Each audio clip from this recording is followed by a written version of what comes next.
Bonjour à tous, j'espère que vous allez bien. On se retrouve aujourd'hui pour le 5e numéro du Zap Exclu TV. Chaque semaine, je partage des vidéos qui ont fait parler récemment sur les réseaux sociaux. Pour ce 5e Zap, vous allez retrouver Marois qui s'affiche avec l'ex de Rim, Victoria qui tacle Isabeau de la Tour, Sarah Frézou qui devient la risée de la toile, ou encore Mila Jasmine qui est méconnaissable après avoir fait de nouvelles injections. Je vous laisse donc regarder tout ça et n'hésitez pas à liker et commenter cette vidéo pour me soutenir. Merci beaucoup et à très vite pour une nouvelle vidéo.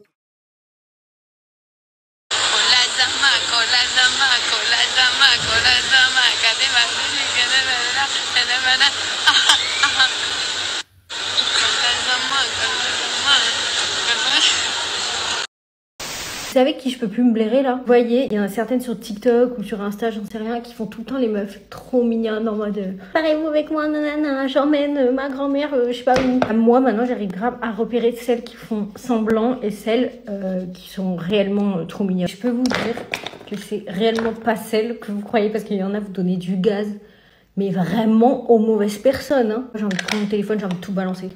Parce qu'en fait ça m'énerve quand je vois qu'il y a des meufs, enfin... vous les kiffez et tout, et en fait c'est pas du tout, elles sont pas du tout comme ça en vrai, c'est des connasses, et du coup ça m'énerve.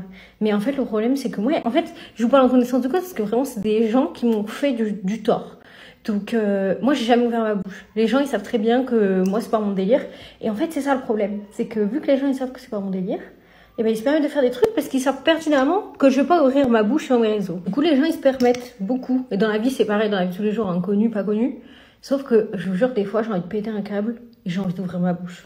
En fait, j'ai dit que le jour où j'aurais éteint le game, que je gagnerais assez d'argent pour pouvoir ouvrir un refuge pour des animaux et ne pas être en galère, parce que ça me rapportera pas d'argent, genre je le ferai. Je prendrai mon tel, je ferai un podcast et genre je balancerai tout ce que je sais pour remettre un peu les pendules à l'heure, l'église au milieu du village. Des fois, je me dis, Victoria, calme-toi, parce qu'en fait, il y a un truc dans la vie, ça s'appelle le karma. Mais des fois, j'ai l'impression que le karma, il rattrape pas assez vite les gens. Ou des fois, même, j'ai l'impression que le karma ne rattrape pas les gens. Je sais pas. Je sais pas si ça marche tout le temps. Donc, des fois, j'ai un peu envie de prendre sa place. Donc, en fait, je ne sais pas quoi faire. Je ne sais même pas comment c'est possible d'arriver à donner une image qui est aussi différente de ce qu'on est en vrai. Genre, ça doit être un travail à plein temps. Genre, ça doit être hyper stressant. Genre, les meufs, elles doivent tout calculer de ce qu'elles postent, de ce qu'elles disent, de ce que... Vous voyez ce que je veux dire? Je sais pas comment expliquer. Genre, moi, demain, je filme une story, je la poste, je réfléchis pas 100 fois à ce que je vais faire dans ma tête pour mon autre perso. Et elles, en fait, vu qu'elles ont deux persos, bah, ça doit être super compliqué. Même dans la rue, genre.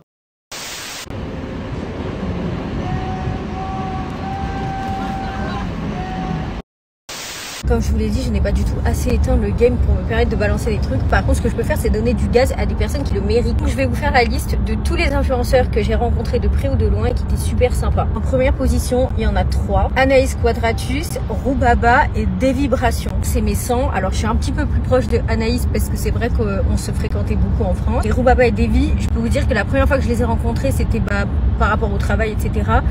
C'est des meufs qui sont hyper sympas, hyper drôles. C'est vraiment les girl originelles. Elles jouent pas du tout de rôle et elles sont pareilles quand elles font des stories que en vrai c'est les mêmes. Anaïs, bon je vais pas vous faire un dessin, moi Anaïs c'est ma bête de pote. Donc voilà, c'est le sang, c'est pareil. Après il y a Romy trop gentil. Jazzoé pareil dans la même caté parce que souvent je les vois aux mêmes events.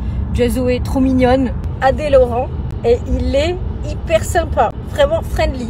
Fabien trop gentil. Fabien vraiment le sang. Mélissa LB, celle qui dit coucou mes mimis. Elle, je sais qu'elle est sympa parce que une fois j'avais demandé un tips alors qu'on se connaissait pas, un tips de montage, alors que normalement bon les influx des fois elles donnent pas leurs tips. J'avais demandé comme ça et elle m'avait donné, et tout le temps elle me donne des tips, des trucs, tout, donc trop gentil. Montaigne LEB, je sais pas comment ça se dit, mais trop gentil aussi. Jamais vu en vrai, je devais la voir juste avant de partir à Dubaï, mais au final nos plannings correspondaient pas.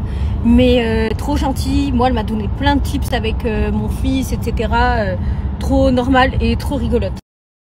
Maman, on me demande tout le temps pourquoi je vous vois. C'est plus une tradition familiale en fait. Souvent dans des familles traditionnelles comme ça. Voilà, plus une tradition. Après, ça m'aurait pas gêné que tu me tutoies, ma chérie. C'est vrai, donc là si je commence à vous tutoyer, ça vous dérange pas? Non.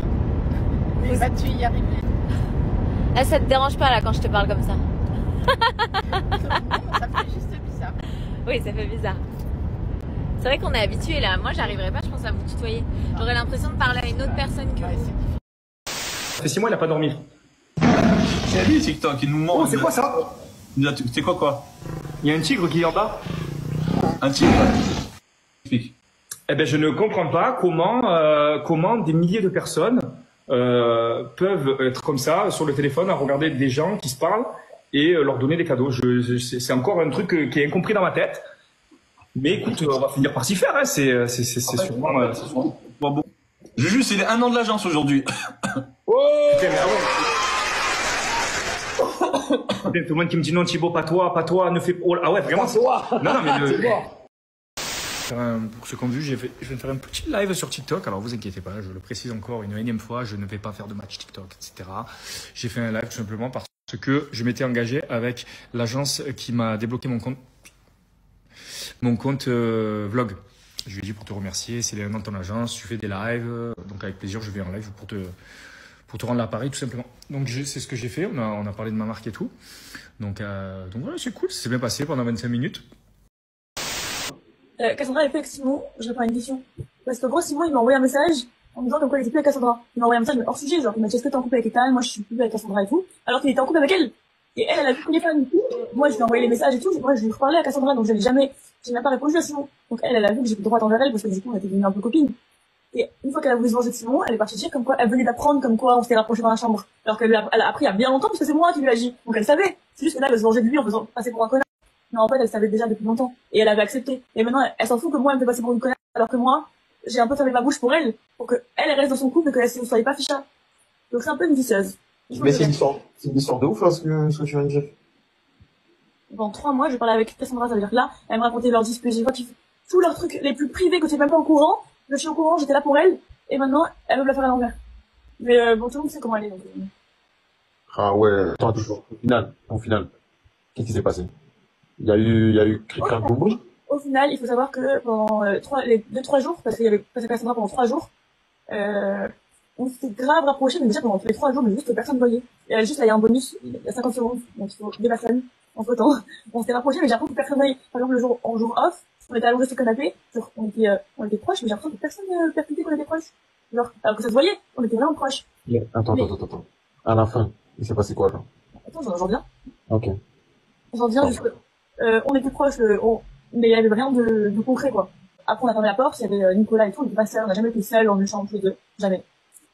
On s'est rapprochés, en mode, on était dans une ville et tout, en mode très proche, quoi. Mais, on n'a pas couché ensemble. Ok. On n'a pas couché ensemble, mais on était, ouais, je vais pas te faire un dessin, genre. Ok. Ouais, je te ferai un dessin, alors je te renverrai en privé. Voilà, quoi. Et après, c'est juste que j'ai pas voulu en parler, surtout que Lisa Marie a monté en disant qu'elle nous avait vu, alors que c'était impossible qu'elle aurait pu nous avoir couché ensemble. Donc j'ai dit qu'il y avait jamais eu à avoir des jeux de regard. Mais en vrai, on était quand même proches, je me disais que ça se faisait pas d'afficher ça, aux yeux de Cassandra, surtout qu'elle était encore en couple avec. J'ai l'impression de me retrouver dans la série You. Oui, on a dit que Marwa copiait Rime. Du côté coiffure, côté vestimentaire. Maintenant, le côté spirituel. Et bien plus que ça. Elle est tellement obsédée par Rime qu'elle s'attaque à une autre des ex de Rime, la fameuse Anna Milanovic. J'étais un petit peu sur le choc quand j'ai vu son nom. Je dis, mais attends, Anna Milanovic, ça me dit quelque chose. Je suis allée chercher sur Insta. Et en regardant la photo, je me suis dit, mais attends, je l'ai déjà vu quelque part cette meuf. Mais ne serait-ce pas la fameuse ex de Rime? Mais oui, c'est elle. Oui, Marwa est maintenant de retour avec Anna. Je crois que Vincent a de quoi maintenant consulter un psy. Toutes les meufs qu'il côtoie finissent avec Anna. Avec moi dans le présent.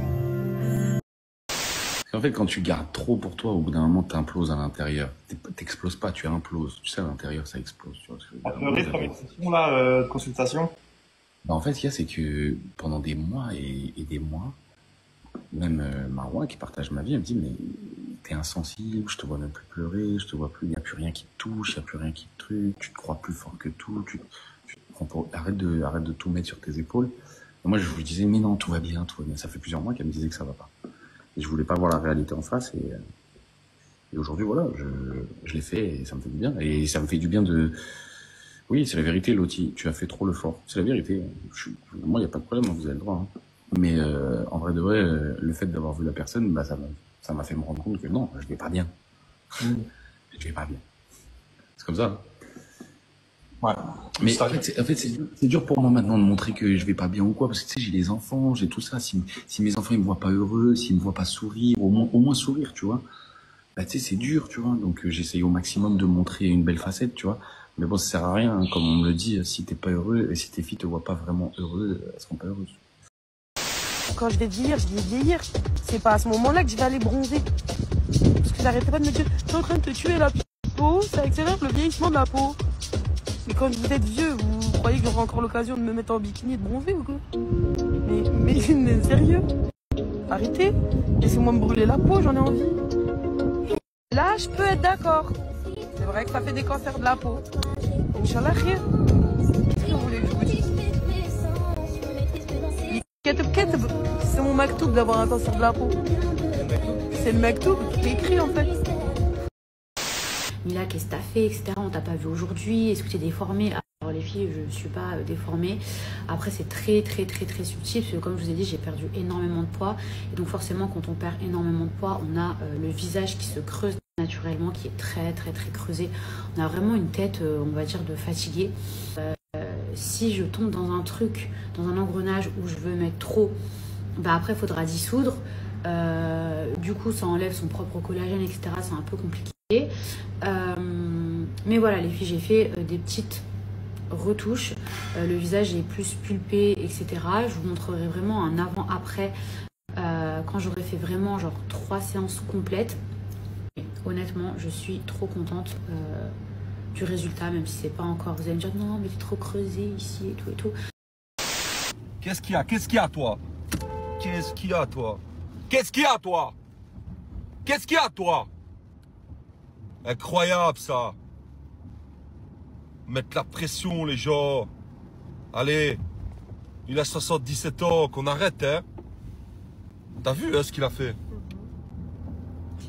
Il m'a mis. Il met la pression dans la montée. Je respecte les limitations, je suis à 50. Le mec, il fait clic.